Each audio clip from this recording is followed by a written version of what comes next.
Pues muy buenos días. Mi nombre es Ricardo Flores. Ya estamos aquí de regreso después de unas vacaciones de 2 semanas visitando a la familia en California, y ya extrañamos a la familia de Dios aquí, estar de nuevo aquí con ustedes y saludarlos otra vez. Me da mucho gusto, nos da mucho gusto estar aquí de regreso. Amén.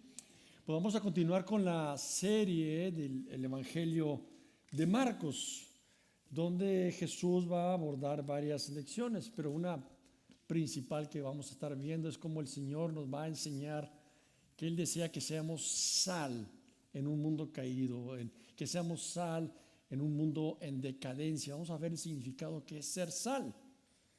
No sé si te ha tocado comer algún alimento sin sal, ¿verdad? Insípido, ¿no? Y dices, oh, no le echaron sal. Híjole. Y aunque le echen sal después, como que ya no agarra sabor. ¿Sí o no? Mi esposa siempre le pone sal. No lo estoy haciendo por ti. No, pero bueno, es lo mismo cuando en las relaciones con las personas. A veces sientes cuando estás con una persona como que hay algo insípido en él, hay algo diferente, no hay esa conexión, te sientes a lo mejor incómodo, y eso a veces porque nosotros tal vez no estamos reflejando el amor de Cristo hacia los demás, no estamos siendo sal, no le estamos dando sabor, sazón a la vida como Cristo nos llama que le demos.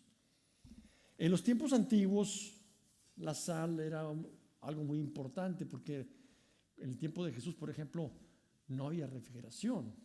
Entonces necesitaban de la sal para conservar, para mantener a los alimentos en buen estado, para que no se descompusieran tan pronto.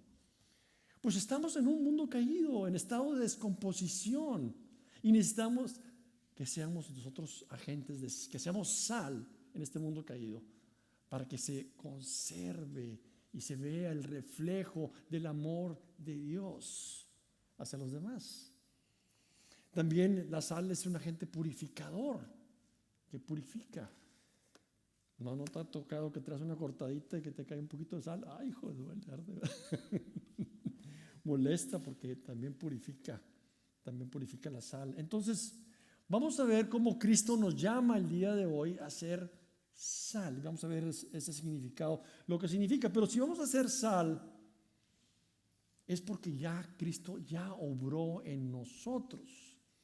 No podemos dar algo que no tenemos. Es decir, Jesús, ya confiamos en la obra redentora de Jesús en la cruz. Por lo tanto, el Espíritu Santo ya vive en nosotros, que es el que nos permite ser sal, que es el que nos permite emular el carácter de Cristo, ser como Él. Si no tenemos a Cristo en nuestras vidas, ¿cómo podemos dar algo que no tenemos? Dios es amor, y si no tenemos su amor, ¿cómo vamos a compartir lo que no tenemos? Pero si ya confiamos en la obra de Jesús, quiere decir que el Espíritu Santo ya vive en nosotros, su amor está en nosotros, por lo tanto podemos dar de su amor hacia los demás. Amén. Pero claro, Cristo en la cruz se llevó las consecuencias del pecado hacia nosotros. Es decir, la ira de Dios ya no cayó sobre nosotros, cayó sobre el Hijo de Dios. Pero seguimos en un proceso de crecimiento. O sea, todavía estamos lidiando con el pecado en nuestras vidas. Es un proceso que se le llama en la Biblia santificación. Entonces, a través de que vamos creciendo nuestra relación personal con Dios, vamos a ir reconociendo áreas de nuestras vidas que necesitan ser cortadas, desechadas, malos hábitos, formas de ser que no van de acuerdo con la voluntad de Dios, aun y cuando ya somos creyentes, porque estamos en constante crecimiento, todavía lidiamos con el pecado, aunque ya las consecuencias del pecado ya no nos afectan. Bueno, entonces, dicho esto, si aún no eres creyente, si aún no has confiado en Jesús, vamos a compartir también el día de hoy el Evangelio, cómo tú puedes tener una relación personal con Dios para que Dios obre a través de tu vida de igual forma. Este va a ser nuestro punto del sermón. Debido a que Cristo cortó la paga del pecado en mí, el Espíritu Santo me ayuda a ser la sal de la tierra y a vivir en paz unos con otros. Es decir, es el Espíritu Santo el que nos va a ayudar a emular, a copiar el carácter de Cristo. ¿Y cómo vamos a poder ser sal? Vamos a ver tres maneras. Vamos a ver un acróstico que es sal, que dice así: siendo el último y servidor de todos.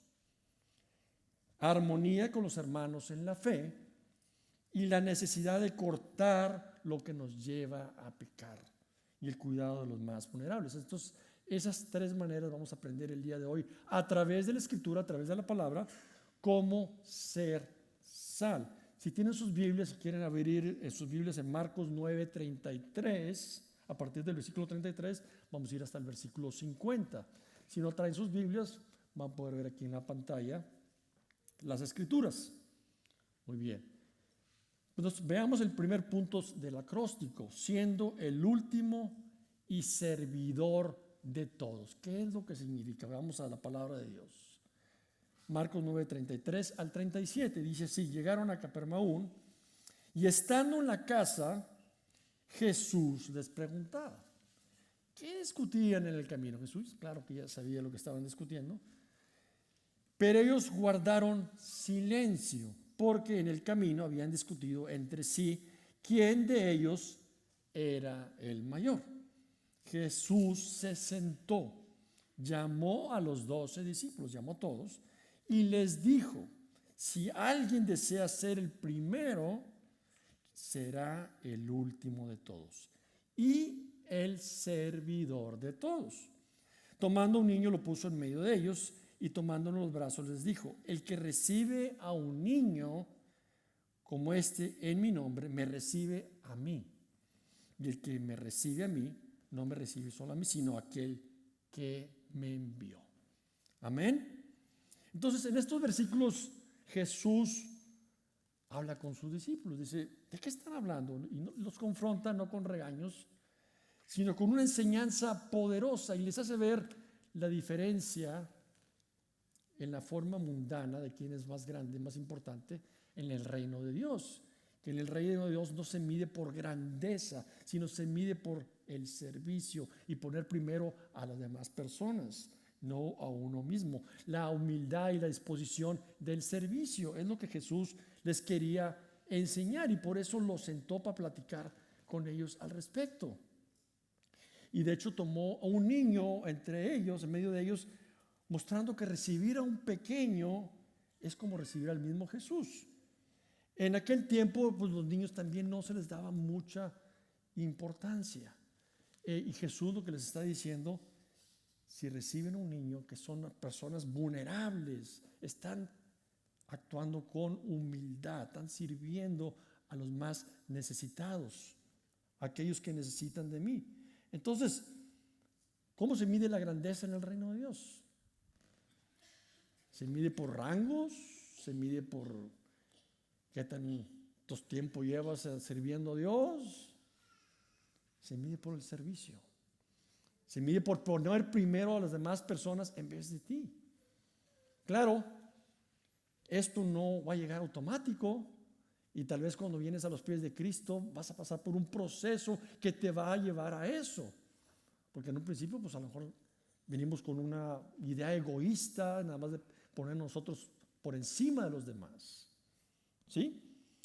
De hecho, los mismos apóstoles, pues parece que no aprendieron la lección en la cual Jesús los sentó a platicar al respecto.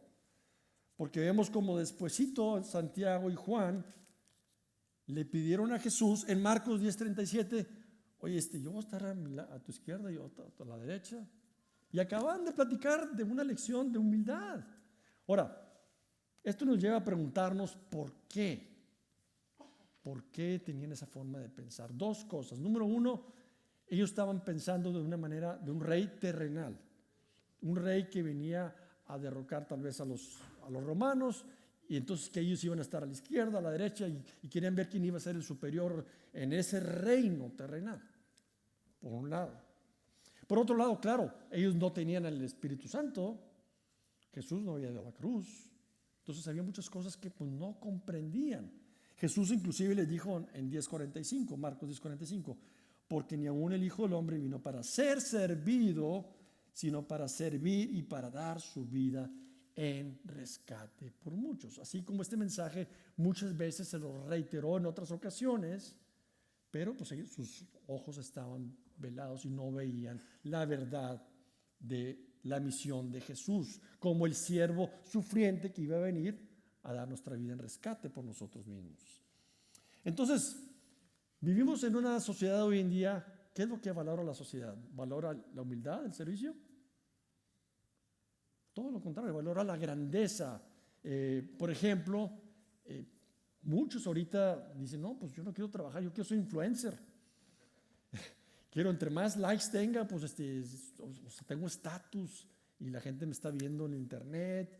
Entonces, por ejemplo, se mide, en la sociedad se mide de acuerdo a tu riqueza, se mide de acuerdo al poder. Lo que tú tienes es como se mide la grandeza de una persona. Pero en el reino de Dios es completamente diferente. No se mide en base a eso.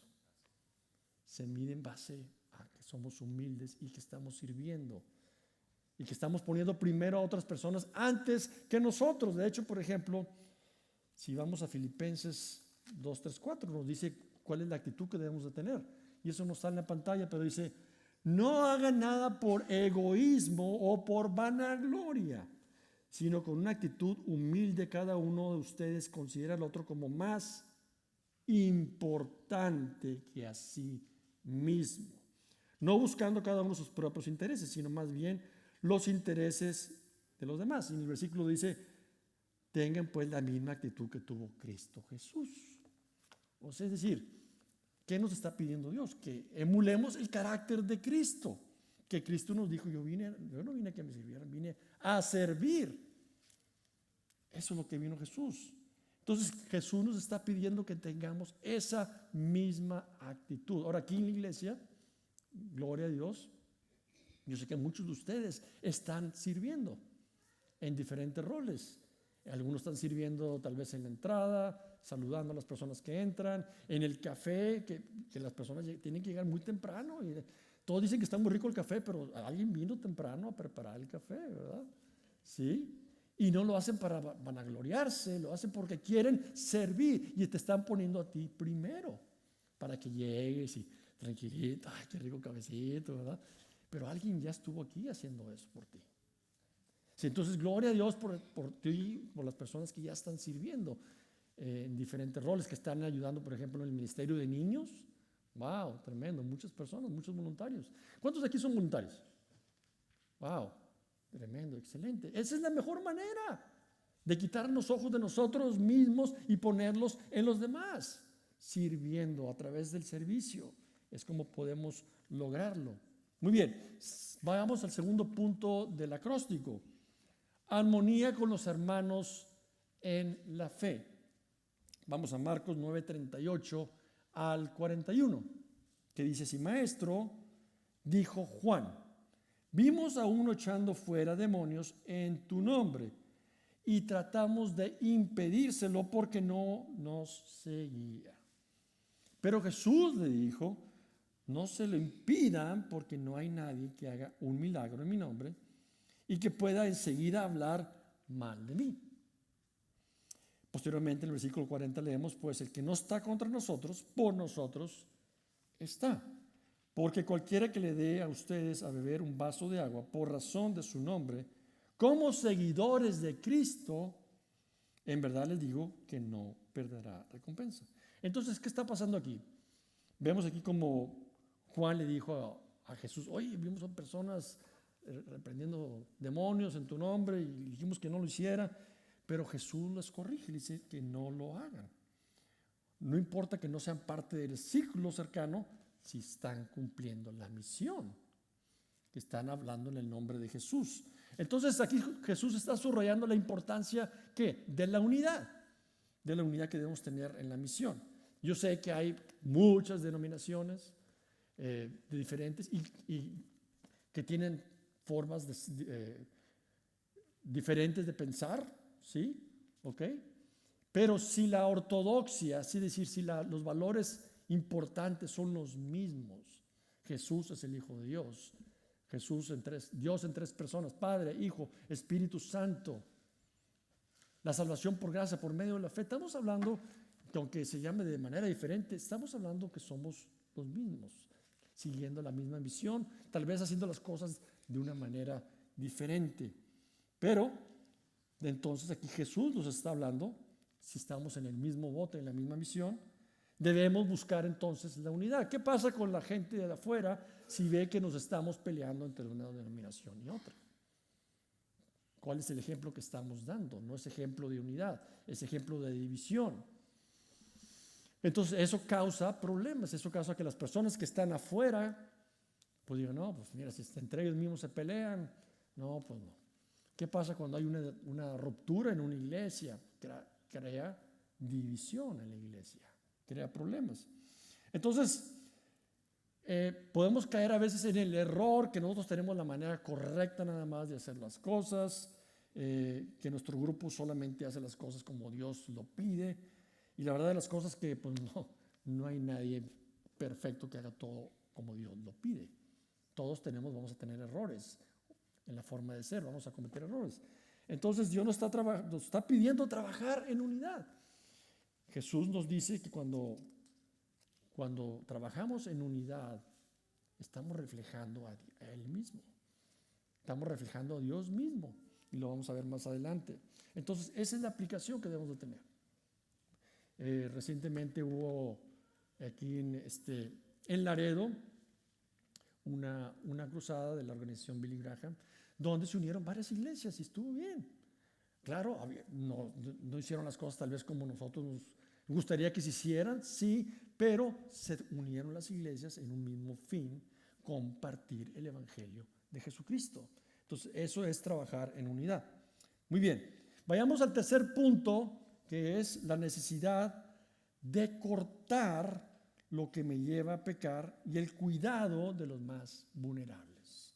Vamos a Marcos 9, 42 al 50, que dice así: cualquiera que haga pecar a uno de estos pequeñitos que creen en mí, mejor le fuera si le hubieran atado al cuello una piedra de molino, de las que mueve un asno, y lo hubieran echado al mar. Después leemos que dice: si tu mano te da ocasión de pecar, córtatela. Ahora vamos a ver aquí, Jesús está hablando de manera que le llamamos hipérbole. Significa cuando exageras un poco las cosas para llevarte a un punto. No quiere decir que literalmente te cortes la mano, pero que sí cortes todo aquello que te lleva a pecar. Eso sí es lo que se refiere, y esto lo vamos a ver en un momento. Entonces dice: te es mejor entrar en la vida manco que teniendo las dos manos e ir al infierno, al fuego que no se apaga, donde el gusano de ellos no muere y el fuego no se apaga. Si tu pie te da ocasión de pecar, córtalo. De nuevo, te es mejor entrar cojo a la vida que teniendo los dos pies y ser echado, ¿a dónde? Al infierno, donde el gusano de ellos no muere y el fuego no se apaga. Y si tu ojo te da ocasión de pecar, sácatelo. Te es mejor entrar al reino de Dios con un solo ojo que teniendo dos ojos y ser echado al infierno, donde el gusano de ellos no muere y el fuego no se apaga. Porque todos serán salados con fuego. La sal, fíjense bien lo que dice aquí, y de aquí deriva el punto del sermón. La sal es buena, pero si la sal se vuelve insípida, ¿con qué sazonarán? Tengan sal en ustedes y estén en paz unos con otros. Entonces aquí es un cierre fuerte que está haciendo Jesús sobre la advertencia de no tener nada que ver con algo que nos puede llevar a pecar, a caer, y nos pide cortar. ¿Cortar qué? Actitudes, formas de ser, tal vez. Amistades también puede ser. Tal vez viniste a los pies de Cristo y tenías un círculo tal vez de personas que te llevaban a caer, a llevarte a lugares que te hacían pecar, y Dios te va a ir dando a reconocer que tal vez tengas que cortar algunas amistades, tal vez, no sé, formas de ser, hábitos que no son buenos. Yo te puedo decir, por ejemplo, en mi caso personal, y lo he dicho muchas veces aquí enfrente de ustedes, que antes de Cristo la verdad que no te gustaba asociarte conmigo. Que era una persona sumamente enojona, me airaba por cualquier cosa, por cosas insignificantes, que ahorita me da risa por esas cosas que me enojaba. Ahora sí pierdo los estribos, no soy perfecto y sigo creciendo y Dios sigue obrando en mí. Pero te puedo decir que Dios empezó un proceso de transformación que me costó trabajo y me dolió. Me dolió. Empezando en mi relación con mi esposa. Yo vine a los pies de Cristo primero y quería forzar a que mi esposa viniera también a la iglesia. Quería hacer las cosas forzando las cosas y poniendo mi autoridad. Y Dios me hizo ver que tenía que yo pasar por un proceso de cambio, que esa no era lo que iba a traer a mi esposa a Cristo. Lo que iba a traer a mi esposa a Cristo era ver un cambio en mí, una transformación. Y eso solo puede venir por el Espíritu Santo. El Espíritu Santo en nosotros que empieza a obrar y nos empieza a enseñar ese proceso de pasar por fuego. Ser salados y pasar por fuego. Es el proceso de transformación y cambio, de crecimiento, que la Biblia le llama santificación. Sí, las consecuencias, de nuevo, regresando, las consecuencias del pecado no caen sobre nosotros, porque la paga del pecado es muerte, pero el don de vida es Dios, vida eterna junto con Cristo Jesús. Cristo cargó con las consecuencias del pecado en la cruz. La ira de Dios cayó sobre su Hijo. Entonces, eso ya fue quitado. Pero seguimos lidiando con el pecado. Estamos aún en un mundo caído. Estamos en proceso de transformación y vamos a lidiar con el pecado todas nuestras vidas. Entonces aquí Jesús nos está hablando de la gravedad de tener nada que ver con cualquier cosa que nos pueda llevar a pecar. Entonces, de quitar de tajo todo aquello que nos puede hacer caer. Nadie diga que es lo suficientemente fuerte. ¿Sí, no? Así lo dice la palabra. Nadie diga, eso es suficiente, yo estoy bien, yo estoy fuerte. Necesitamos de la ayuda de Dios. Ahora bien, si tú que vienes aquí a la iglesia, excelente que te estás congregando todos los domingos, lo importante también es, ¿qué haces de lunes a sábado? Viniste a la iglesia, saludaste a las personas, muy amable, muy atento. Pero ¿qué pasó de lunes a sábado? ¿Cómo eres detrás de la puerta cerrada? ¿Cómo es tu actitud cuando las personas de la iglesia no te están viendo? ¿Cómo te comportas con tu cónyuge, con tu esposa, con tus hijos? ¿Cómo te comportas en el trabajo? ¿Se refleja una vida transformada, cambiada? ¿O se refleja otra persona completamente diferente? Y Dios nos está diciendo que seamos sal, es decir, que reflejemos humildad, que reflejemos unidad, que reflejemos que Dios está obrando en nosotros y que ponemos a otras personas primero antes que nosotros. Entonces la pregunta que te quiero hacer es esa. Dios nos está pidiendo examinar, en otras palabras, nuestras vidas, identificar las áreas que requieren cambio, requieren cortar. Por ejemplo, el Salmo 139, 23 al 24 nos dice: escudriñame, oh Dios, y conoce mi corazón. Pruébame y conoce mis inquietudes. Y ve si hay en mi camino, ve si hay en mi camino malo y guíame por el camino eterno. Es decir, Dios nos está diciendo, examina tu corazón. Y este es un buen ejercicio que podemos hacer día a día, al final del día. Examinar nuestro corazón. Ahora que estuvimos en California con nuestros nietos, la familia, mi hija, pues pasamos un tiempo formidable, pero tuvimos oportunidad, nos hicimos, Ana y yo, decimos, vamos a hablarles de Dios a los nietos. Es importante compartirles el evangelio. ¿Sí? Tiene 3 años, no importa, vamos a hablarles de Dios. Y estuvimos orando al respecto, y en todo ese tiempo que estuvimos ahí nos dábamos oportunidad de compartirles acerca de Jesús.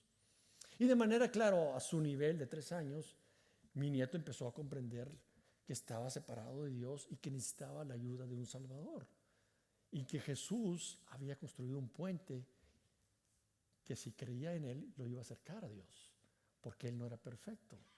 Entonces en su pequeña mente Él pudo empezar a comprender esas verdades. Pero algo que hacíamos al final del día es ver el Salmo 139. Y le dice, vamos a ver el día, Kingston. ¿Qué pasó en el día de hoy? ¿Cómo te portaste? ¿Fuiste un buen muchacho? ¿Todo estuvo bien? Y empezamos a repasar el día. Y luego me dice, ay no, pues es que sí. Pues le grité a mi mamá. Y no, pues sí, también le pegué, le pegué a mi hermanita, hijo, porque me agarró mi juguete. Cosas así, ¿verdad? De un niño, ¿no? Pero lo interesante de esto es de que a final de cuentas Kingston decía, bueno, ¿qué tengo que hacer ahora? Y se ponía cuentas con Dios y luego le iba a pedir perdón.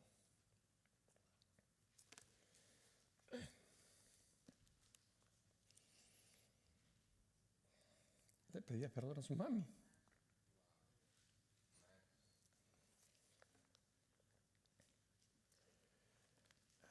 Y eso es lo que espera Dios de nosotros. Que seamos humildes como un niño. Que estemos dispuestos a reconocer que la regamos. Que no somos perfectos. Que estamos lejos de serlo. Que aún y que Cristo nos ha perdonado, seguimos fallando. Y que cuando la regamos tenemos que ir con nuestro cónyuge y decirle, perdóname, amor. Perdí la cabeza el día de hoy, te hablé mal. Dije algo que no debía haber dicho. Eso es lo que Dios quiere. Que crezcamos, que maduremos, que progresemos en santidad, que seamos sal, que reflejemos el carácter de Cristo en nuestras vidas. Y eso es lo que va a atraer a las personas a nuestro alrededor. Cuando las personas a tu alrededor, en tu trabajo, vean alguien con una vida transformada, cambiada, que te vean diferente de como eras antes, de como yo era antes en el trabajo. Ya puedes trabajar para mí ahora sí, ¿verdad? Pero antes no te lo recomendaba, hijo. No, te daba unas buenas regañadas. No me enorgullezco de eso, claro que no, estoy bromeando ahorita, pero me da risa de cómo era antes. Y claro que sigo creciendo y sigo cambiando. Sigo en ese proceso de transformación, seguimos en ese proceso de transformación. Juntos lo estamos haciendo. Y qué mejor ejemplo de esa vida transformada si nuestro Señor Jesucristo. Jesús nos dio el ejemplo perfecto de humildad al estar entre nosotros, ¿sí o no?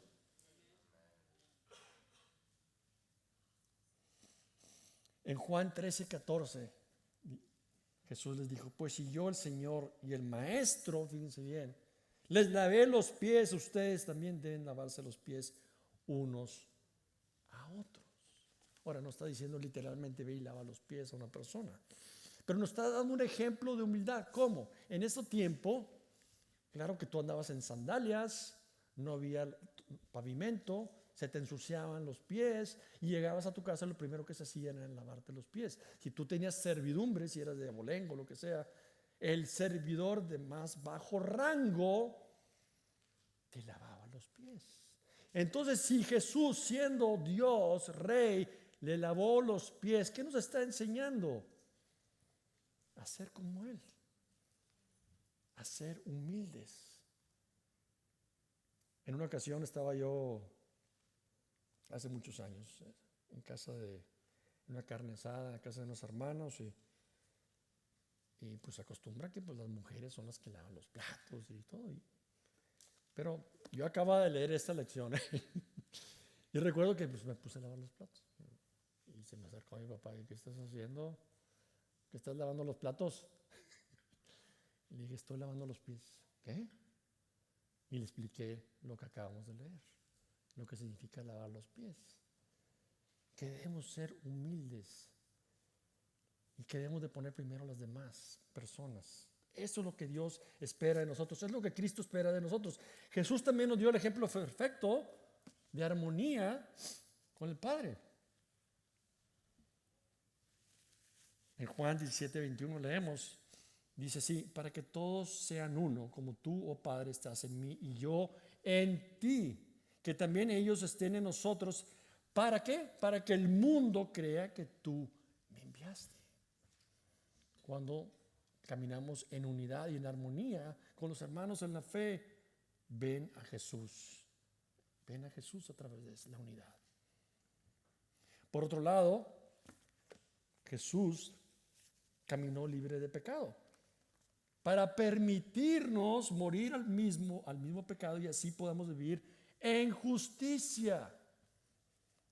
Primera Pedro 2:22 nos dice: el cual no cometió pecado ni engaño alguno se halló en su boca. Primera Pedro 2:24 nos dice: el mismo llevó nuestros pecados en su cuerpo sobre la cruz, a fin de que muramos al pecado y vivamos a la justicia. Porque por sus heridas fueron ustedes sanados. Y está hablando de sanidad espiritual. En el momento que tú y yo confiamos en Jesucristo, en su obra en la cruz, recibimos el perdón de los pecados. Dice la palabra que somos justificados. El juez nos declara justos ante Dios, como si no hubiéramos pecado. No porque lo merezcamos, es por gracia, es un regalo que recibimos. Jesús recibió el castigo que tú y yo merecíamos. ¿Para qué?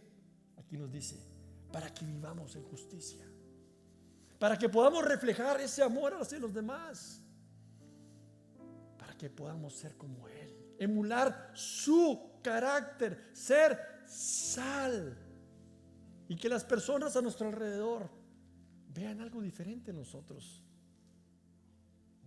y te puedan decir: oye, yo veo algo diferente en ti de como eras antes, no sé, has cambiado. Y le puedes decir: déjame te platico por qué, déjame te doy las buenas noticias. Ya no soy yo el que vive, es Cristo el que vive ahora en mí. En la vida que vivo, la vivo por el Hijo de Dios. Eso es lo que Dios espera de nosotros, que seamos sal. ¿Cómo vamos a ser sal? Lo aprendimos el día de hoy. Debido a que Cristo, en el punto del sermón, debido a que Cristo cortó la paga del pecado en mí, el Espíritu me ayuda, el Espíritu Santo me ayuda a ser sal de la tierra, siendo el último y servidor de todos, armonía con los hermanos de la fe y la necesidad de cortar todo aquello que nos lleva a pecar. Amén. Gracias, Papá Dios, por tu amor inagotable, Señor. Tú eres Dios, nuestro Redentor y Señor, y enviaste a tu Hijo Jesús para hacer lo que nosotros no podemos hacer, no podíamos hacer, no podemos salvarnos por nosotros mismos. Pero Jesús en la cruz tomó el castigo que nosotros merecíamos, Señor, y nos diste el regalo de la salvación. Nos diste tu Santo Espíritu que ahora mora en nosotros, y te pedimos ahora que nos ayudes a caminar en santidad, Señor. Que podamos ser ese reflejo de tu amor en la vida. Que podamos ser sal, siendo humildes y poniendo a las demás personas primero, caminando en armonía con los demás, cortando todo aquello que nos lleva a caer y a pecar, para que le demos sazón a la vida, para que seamos, a través del Evangelio, reflejemos tu amor y verdad, porque es el Evangelio el que tiene poder para salvar al que cree. Ayúdanos a compartir este amor en el nombre de Jesús. Amén.